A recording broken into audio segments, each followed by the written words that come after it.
Coming up on DITV, will there be another government shutdown? President Trump has reached his decision. And later, UISG discusses the First Generation Summit. We'll give you what you may have missed. And we hear about one athlete that plays not one but two sports at Iowa. And wow, I can't even play one. Yeah, me either. It looks like we're talking about a whole bunch of sports neither of us are very good at in today's show.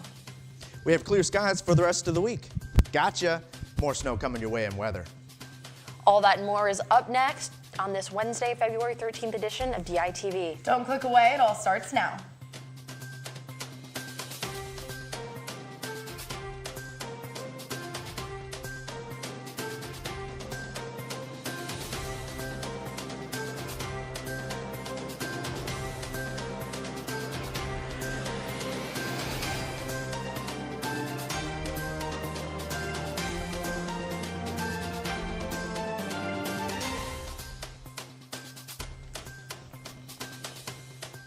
Good morning and thank you for tuning in. I'm Kaylin Cluck. And I'm Becca Scadden.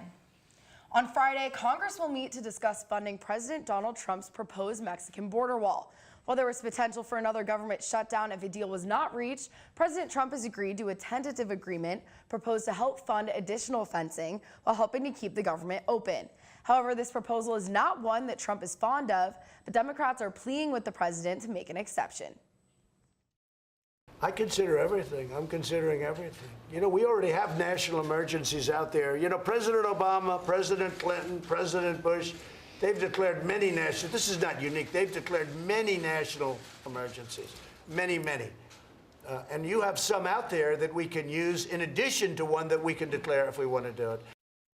We have a bipartisan agreement. As in all bipartisan agreements, everybody had to give something. We are urging the president to sign it. The president should not make the same mistake he made a couple of months ago when there was a bipartisan agreement and he wouldn't sign it and cause the shutdown. Please, Mr. President, no one got everything they wanted in this bill, but sign it and don't cause a shutdown. According to CNN, two sources close to Trump say he will sign the funding plan. Congress is proposing about $1.3 billion when Trump was originally requesting just over $5 billion for the wall. This dispute caused a 5-week partial government shutdown earlier this year, the longest in U.S. history. El Chapo, or Joaquin Guzman, the infamous Mexican drug lord, has been convicted after a 3-month-long drug trial. The trial exposed the workings of his drug cartel that shipped tons of drugs into the United States over decades. The cartel had an effect on their native Mexico, as well as creating bloodshed and corruption. Today's verdict is a victory for law enforcement. But more importantly than that, today's verdict is justice. It's justice for the many thousands upon thousands of victims of overdose. It's justice for their families. It's justice for their friends, for their communities, for their towns, and for their cities. El Chapo will be sentenced on June 25th and could face a life in prison without the possibility of parole. Tuesday night, UISG passed funding for the second annual First Generation Summit. In a vote of 38-7, the Senate voted to give $25,000 towards the event. The funds are going towards marketing, food and board, and 2 keynote speakers. For the second year in a row, more than 80% of the funding for the event will come directly from UISG. Tristan Schmidt, the Director of Academic Affairs for UISG, is hoping that this will change in the future. A number of things this university can do for students, and I think this is one that should be institutionalized in the future. It shouldn't always be relying on student government to support this, but something the university should always be doing itself. Currently, around 1 in 4 UI students identify as first generation. The goal of the summit is to bring targeted content directly to these students. This is really important to those students because those students have various background identities, and sometimes it's hard to, like, on campus shape what that experience is like, and then provide a space for everyone to come together and share that experience is, I think, required in order for a student to feel like they're being supported on campus. Last year, around 200 students attended the week-long event. This year, organizers are hoping to increase that number to 300. Becca, I have been a Midwesterner all my life, but I feel like this winter more than others is really starting to test my patience. Absolutely. I don't think we've actually seen all that snow melt in what seems like weeks now, but I'm hoping maybe eventually we'll get there. Let's toss over to Jacob in the weather studio to see what we can look forward to this week. Yeah, sorry. I'm sorry, guys. We're going to have some snow coming up. We're looking at 26 degrees with partly cloudy skies, and that sun will only be around for a short while as the clouds take over the skies in the afternoon and into your evening. We're looking at a low of 23 degrees with cloudy skies. Into your Thursday, we have the National Day of Love, as some call it, and Mother Nature must be really salty because she's going to rain on your parade and tell you where you can shove those chocolate truffles.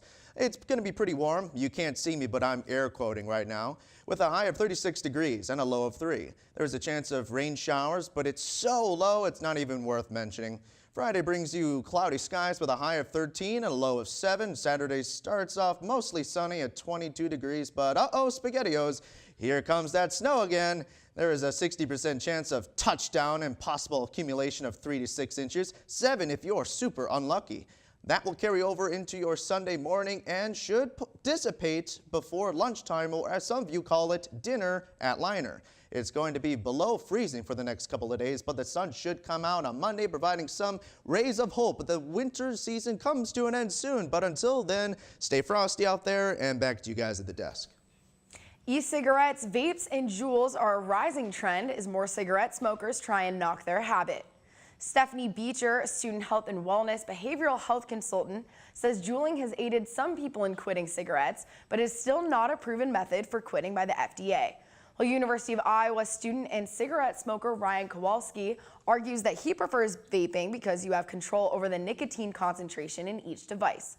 While there's differences in opinion on the issue, one pod or cartridge for a Juul is roughly equivalent to a pack of cigarettes. E-cigarettes may contain less chemicals than cigarettes. They're not necessarily safe altogether. The Division for Student Life has formed a partnership with one downtown Iowa City hotel. The Graduate Hotel has given $50,000 to fund late-night programming at the university. The funding will be used to help support students in new and unique ways. This will include entertainment opportunities in the downtown district on a regular basis. The donation became a recommendation from the university after finding that students are too busy throughout the day to invest in different leisure activities. The Graduate is part of a nationwide hotel chain, and they hope to develop and continue this new partnership throughout the year.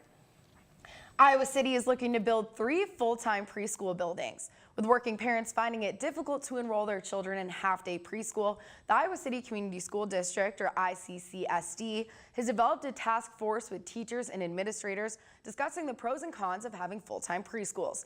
ICCSD preschool support lead teacher Jay Beaver told the Daily Iowan, quote, "Our goal is to get as many kids in preschool as possible before going to kindergarten. So the hope is that having more options for families as far as hours and locations will hopefully help boost attendance," end quote. The potential preschools would be located in Iowa City, North Liberty, and Coralville. The Iowa City District currently has 18 preschool programs within 13 elementary schools. 15 of these programs are half-day sessions with morning and afternoon options.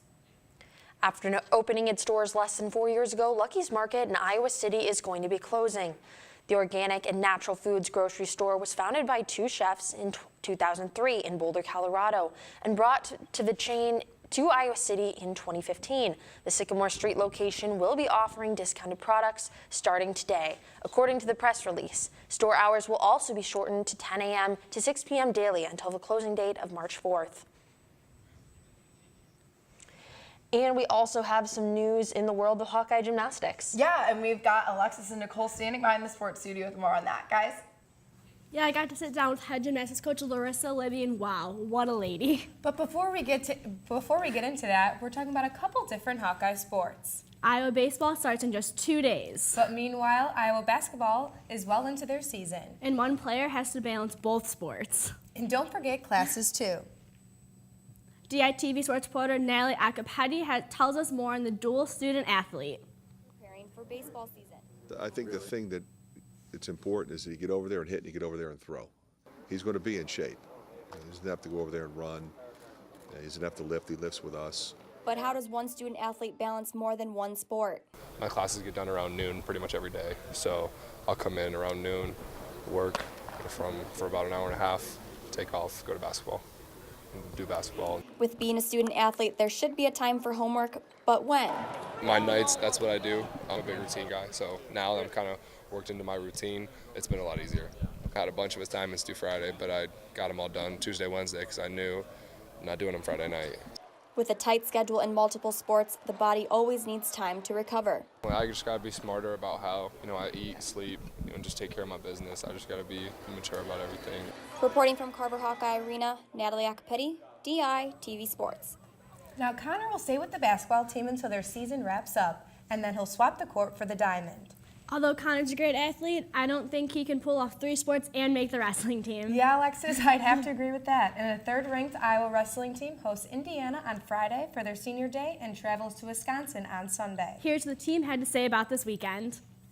But, here's the thing. We're going to do what's best for the individual. I mean, we always do, and that's a broken record going back a couple weeks when the big, why didn't you wrestle Spencer Lee came up. Well, you know what? Things happen. They happen on the road. They happen in your room late in the week. They happen. I mean, it's not fun that it's my last time wrestling in Carver. I wish I could do it for, the next 30 years, but it's just not realistic.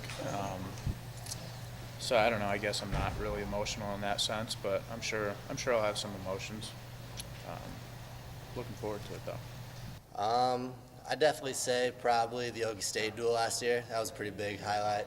I kind of went in as the underdog and definitely turned that match, and I think that was a big turning point in the duel. And then Big Tens last year, avenging a loss to the Rutgers kid, that was big for me.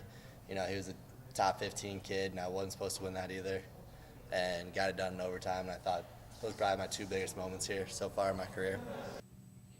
DITV wrestling beat reporter John Welsing will host the first ever Matside Show Friday to preview the meets.